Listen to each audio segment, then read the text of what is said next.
الذين يأكلون الربا لا يقومون إلا كما يقوم الذي يتخبطه الشيطان من المس ذلك بأنهم قالوا إنما البيع مثل الربا وأحل الله البيع وحرم الربا فمن جاءه موعظة من ربه فانتهى فله ما سلف وأمره إلى الله ومن عاد فأولئك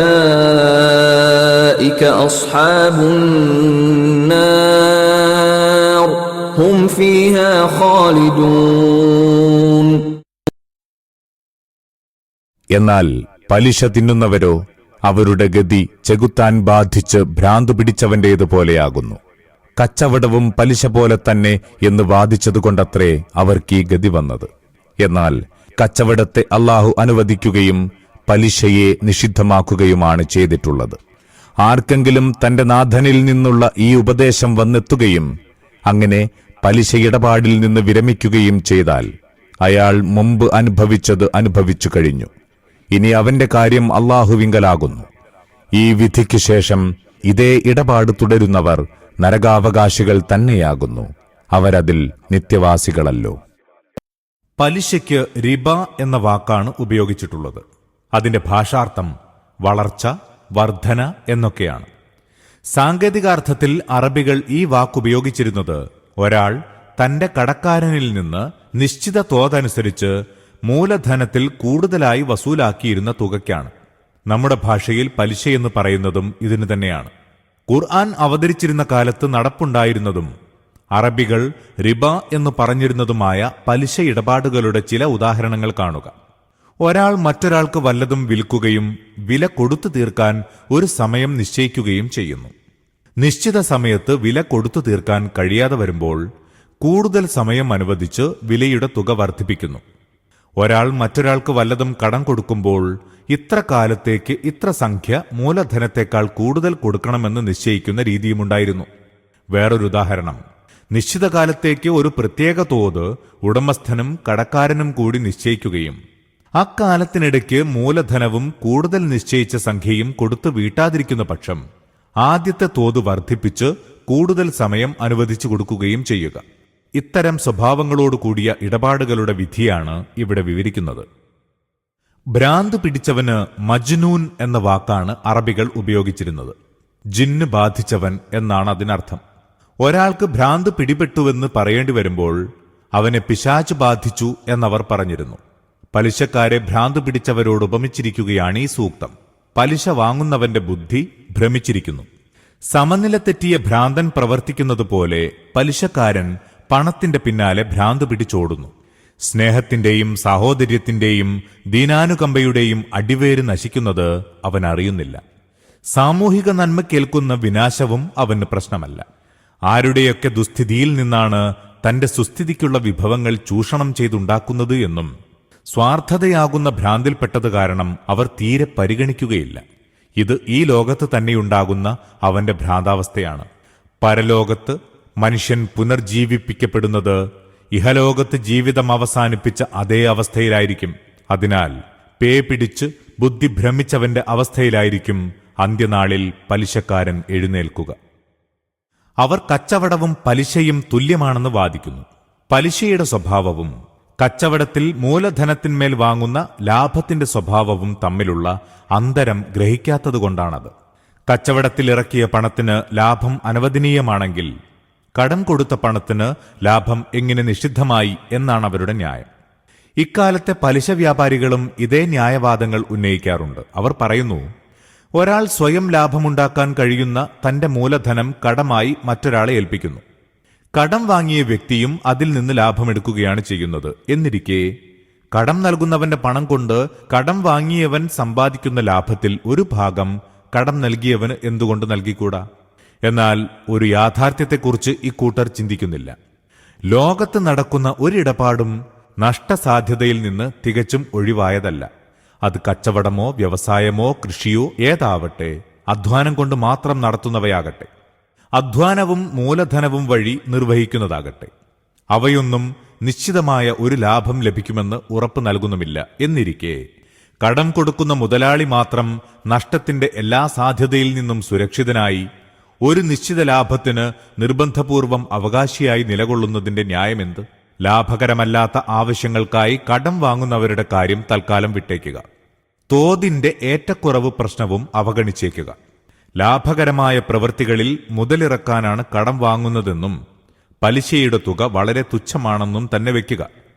ഇവിടെ ഉദ്ഭവിക്കുന്ന ചോദ്യം ഇതാണ്: തങ്ങളുടെ സമയവും അധ്വാനവും യോഗ്യതയും മൂലധനവും ഇടപാടിൽ സദാ വിനിയോഗിച്ചുകൊണ്ടിരിക്കുന്നവർക്കും വ്യാപാരത്തിന്റെ അഭിവൃദ്ധിക്ക് കാരണമായ ത്യാഗപരിശ്രമങ്ങൾ നടത്തിപ്പോരുന്നവർക്കും നിശ്ചിത ലാഭം കിട്ടുമെന്ന് യാതൊരു ഉറപ്പുമില്ല. നഷ്ടത്തിന്റെ മുഴുവൻ സാധ്യതയും അവരുടെ തലയ്ക്കുമീതെ തൂങ്ങിക്കിടക്കുന്നു. എന്നാൽ പണം കടം നൽകുക മാത്രം ചെയ്തവൻ ഒരപകട സാധ്യതയും കൂടാതെ നിശ്ചിത ലാഭം കൃത്യമായി വസൂലാക്കിക്കൊണ്ടിരിക്കുകയും ചെയ്യുന്നു. ഏതൊരു ബുദ്ധിയാണ്, ഏത് ന്യായശാസ്ത്രമാണ്, ഏത് നീതിസാരമാണ്, ഏത് സാമ്പത്തിക തത്വമാണ് ഇതിനെ ന്യായീകരിക്കുക? ഒരാൾ ഒരു വ്യവസായശാലയ്ക്ക് 20 കൊല്ലത്തേക്ക് ഒരു സംഖ്യ കടം നൽകുന്നു.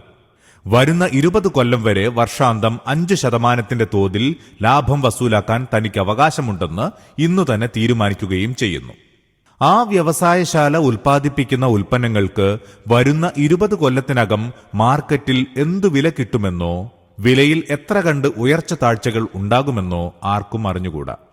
ഒരു സമുദായത്തിലെ ജനവിഭാഗം ഒന്നടങ്കം യുദ്ധത്തിൽ അപകടങ്ങളും നാശനഷ്ടങ്ങളും ത്യാഗങ്ങളും സഹിക്കുന്നു. കടം കൊടുത്ത മുതലാളി മാത്രം യുദ്ധാനന്തരം നൂറ്റാണ്ടുകൾ കഴിഞ്ഞിട്ടും താൻ നൽകിയ യുദ്ധക്കടത്തിന് സ്വന്തം സമുദായത്തിൽ നിന്ന് പലിശ വസൂലാക്കിക്കൊണ്ടിരിക്കുകയും ചെയ്യുന്നു. ഇതെങ്ങനെ ന്യായീകരിക്കാം? കച്ചവടവും പലിശ ഇടപാടും തമ്മിലുള്ള അടിസ്ഥാനപരമായ വ്യത്യാസം ഇനി വിവരിക്കുന്നതാണ്. 1. കച്ചവടത്തിൽ വിൽക്കുന്നവനും വാങ്ങുന്നവനും ലഭിക്കുന്ന പ്രയോജനം തുല്യ സ്വഭാവത്തിലുള്ളതാണ്. എന്തുകൊണ്ടെന്നാൽ വാങ്ങുന്നവൻ താൻ വാങ്ങിയ സാധനത്തിൽ നിന്ന് ഫലമെടുക്കുന്നു. വിറ്റവനാകട്ടെ വാങ്ങുന്നവന് ആ സാധനം ശേഖരിച്ചു കൊടുക്കുന്നതിൽ വിനിയോഗിച്ച അധ്വാനം, ബുദ്ധിസാമർഥ്യം, സമയം എന്നിവയുടെ പ്രതിഫലമാണ് വാങ്ങുന്നത്. നേരെ മറിച്ച് പലിശയുടെ ഇടപാടിൽ ലാഭത്തിന്റെ കൈമാറ്റം തുല്യ നിലപാടിലായിരിക്കില്ല. പലിശ വാങ്ങുന്നവൻ ലാഭമെന്നുറപ്പായ നിശ്ചിത തുക ഏതു നിലയ്ക്കും വസൂലാക്കുന്നു. എന്നാൽ പലിശ കൊടുക്കുന്നവനും വെറും കാലാവധിയുടെ ആനുകൂല്യം മാത്രമാണ് ലഭിക്കുന്നത്. അതാകട്ടെ ലാഭകരമായിരിക്കുമെന്ന് ഒട്ടും ഉറപ്പില്ല താനും.